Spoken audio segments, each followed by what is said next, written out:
Now we are still joined with Professor Ari Kuncoro, who is the Rector of Universitas Indonesia. Now, Professor Ari, I want to get your insight on this because this has been a year of division over geopolitical tensions. But amid all that, presidents of U.S. and China met on Monday in Bali. Now, how significant was this, especially in terms of igniting the spirit of multilateralism, Professor? So China and U.S. are the de facto superpower of the world. And they're now involved in some kind of tension from trade and the problem of Taiwan and others. So they can meet in Bali. I think that will make the importance of G20 is even higher. And also the role of Indonesia will be remembered for a long, long time. We should understand that U.S. and China are not only superpower, but they are also the hub, manufacturing hub. So everything, if something happened to the relationship between those two countries, it will have important repercussions for the rest of the world. I mean that the global supply chain depend on those two countries. Yeah. So if those two can agree to meet, this is, I think, the world can breathe the sigh of relief. At least we have the escalation of tension. And of course, the tension cannot be reduced only in one meeting, but this is a start. There will be a future meeting between these two countries, probably at the lower level, not the high level, but this is the way to go.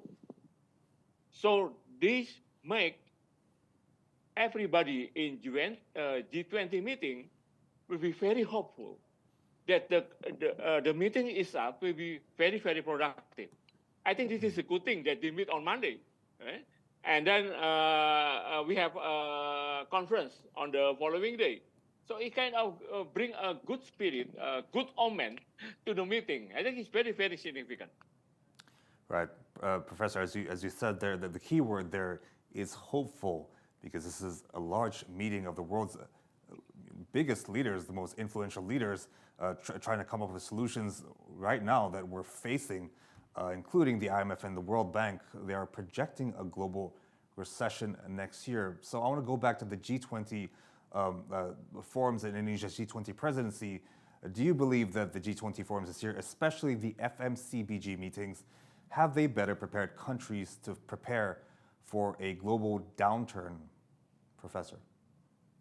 Yes, I think the message is you need to prepare, because the IMF and World Bank can only give advice and some help.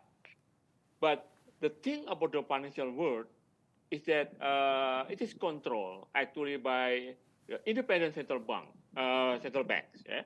For example, the Fed. Right?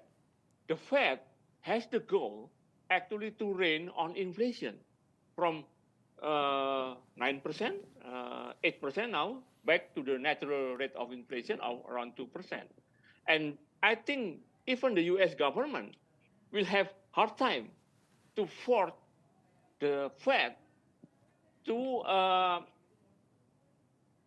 lower their next hike of interest rate.